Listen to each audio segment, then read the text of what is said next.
NSFW forensic scientists of Reddit, what is the most WTF case that you ever had?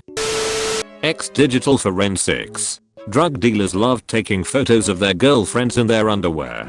They also love taking photos of their stash. The genius is hardly ever turn of location services, so each photo is geotagged. I dated a drug dealer and he did take a lot of photos of me in my underwear.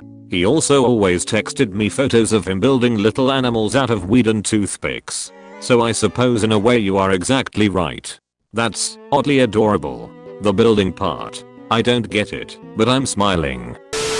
A lot of times family would rather you declare it a suicide instead of death by autoerotic asphyxiation. Edit. I would like to add that I'm not a forensic scientist. I just interned for a crime lab and always thought it was ducked up. Yep. Dude from my high school committed suicide and the school even has a day set aside to wear orange to honor the kid's death, but it turns out he wasn't suicidal, just trying to get off while using a belt and couldn't get the belt off either. His parents found him in his room naked with a belt 45 minutes later. He wasn't suicidal, just trying to get off while using a belt and couldn't get the belt off either. He should have spent more time in foreplay. Father-in-law is a cop. Years ago, he got called to a scene of a suicide by hanging. The body had been there for a while. Apparently the deceased had managed to do quite a bit of damage to his neck vertebrae because his spine had snapped and his neck stretched down several feet from the noose. The cops at the scene took pictures of giraffe neck and passed them around the department. Somehow, my wife saw the pictures when she was at the tender age of 12, which screwed her up good enough to be a suitable mate for a guy like me. Always good to hear a happy ending. Give award. Even if it's a stretch. Not me but my professor. This young kid, teen Zaish, was playing with a loaded gun and accidentally shot himself in the face. He then tried to write "help me" on the wall with his blood. So sad. We saw the scene photos for class. Edit. Wow. Okay, my most upvoted comment and it's not even my case. For those who have questions, all the details of the case were never discussed, including where it happened, name, or circumstances surrounding it. A lot of cases my prof didn't even know the final outcome, so we heard a lot of interesting cases, but never knew where they went. I ended up in an FS lab, so no CS for me. Why did he write it on the wall? Prof showed a case where a guy committed suicide by holding two forks on a table then proceeded to headbang towards it. Stuck both his eyes in. Self-inflicted GSW. Pistol in each hand. 1 entrance wound, 1 exit wound. 2 spent shell casings. Neighbors report to shots fired. No bullet holes in ceiling, walls, furniture, windows, nothing. Sat at the scene for an hour with me and 2 officers searching everything, but the bullets never turned up. Still scratching my head. Edit. Okay Reddit detectives, calm yourselves. It was a definite textbook suicide W/motive and signed suicide note. 1 gun in each hand, each fired by the deceased. No nearby windows, no open doors, no wounded victims running away into the night. Nothing was moved. There wasn't a murder. It's strange that the search turned up no bullet holes, but there are details about the deceased that would solve it for you guys that I'm not going to post online for the sake of his anonymity. Edit. Jesus guys. No open windows. There is a very large difference between an entrance and an exit wound, and he was definitely not moved. Long forgotten saints weep unheard tears for my inbox. A friend of mine is a forensic scientist and her department dealt with burglary cases only, usually generating pretty uninteresting stuff to tell people. But her only good story is that once she got a pair of gloves found at the crime scene. She went to examine them and felt that there was something hard inside. She turned the gloves up to get it out, and out falls a thumb, ripped off at the first joint. Apparently this particular burglar was holding up a safe, while his mate went underneath it, dropped the safe on his hands, ripped his hands out and ran. They obviously caught the guy. Not a forensic scientist, but a true story is good all the same. Officer I used to know was telling me of this kid's suicide. The parents had left for the day and the kid decided enough is enough. He grabbed his dad's shotgun and sat down on the sofa. With the shotgun in his mouth, he pulled the trigger. Blood, brain, and teeth covered the entire room and ceiling. The blast created a huge hole in the back of his head. Since the gun was in his mouth, he just sort of slid down the barrel. The parents come home and walk in to see their son sitting on the couch, shotgun in his mouth with the barrel protruding out of the back of his skull.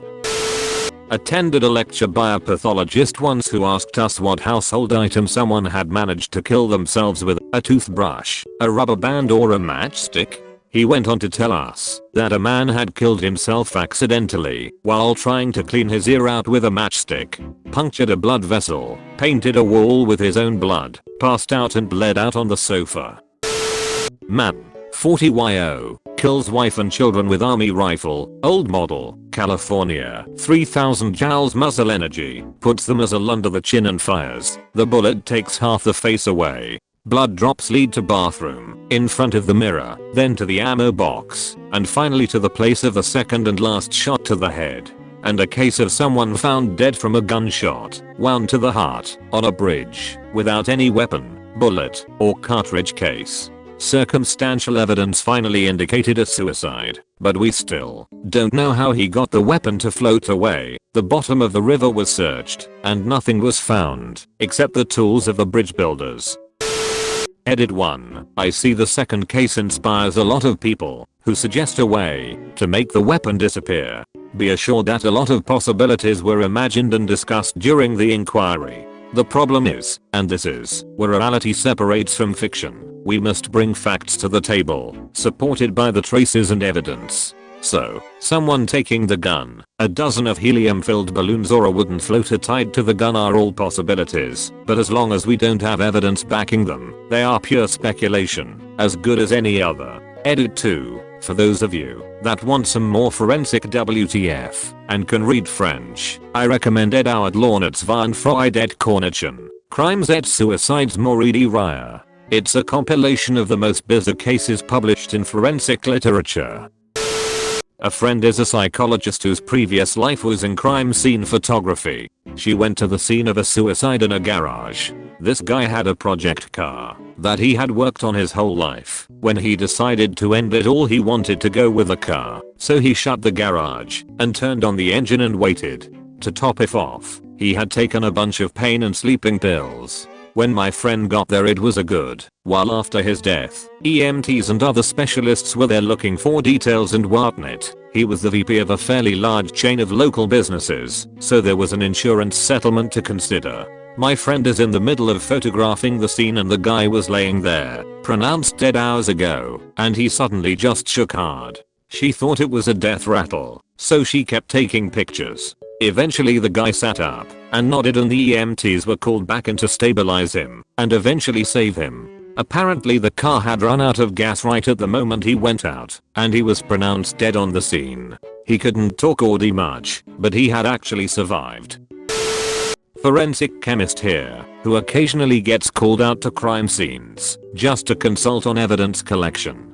On the first one I ever went on, a father had shot his adult son and put the body in a deep freeze that was in his bedroom. There were a ton of cops and other people from our lab there, but when the coroner asked for help removing the body from the freezer, I volunteered quickly, as I had never been that close to a dead body other than funerals, and was curious. As I helped the coroner lift the body out of the freezer, which still had a bunch of food in it too, a pack of frozen biscuits was stuck to his body. I had to pry them off of him, which was both very weird and kind of funny at the same time. A man tried to rape his wife, and when she fought back, he took her by the ears and smashed her head repeatedly on the corner of a table until her head became concave. When questioned by the police, he said he had found her lying down upon coming home and gently shook her to see if she was awake. Not a forensic scientist, surprise, but my mom knew a lady whose son committed suicide pretty brutally. While the parents were out, he got a shotgun from the gun cabinet, went to his room, and set it up with string and pulleys on a chair so that it would go off when the bedroom door was opened. He sat in the chair for what may have been hours. Parents get home, mom goes to check on son, bang. That poor woman needed some serious counseling. I can't imagine the guilt. And it was pretty hitty of the kid to make one of his parents unwittingly do the dirty work for him. Ducking subscribe to Reddit Throne.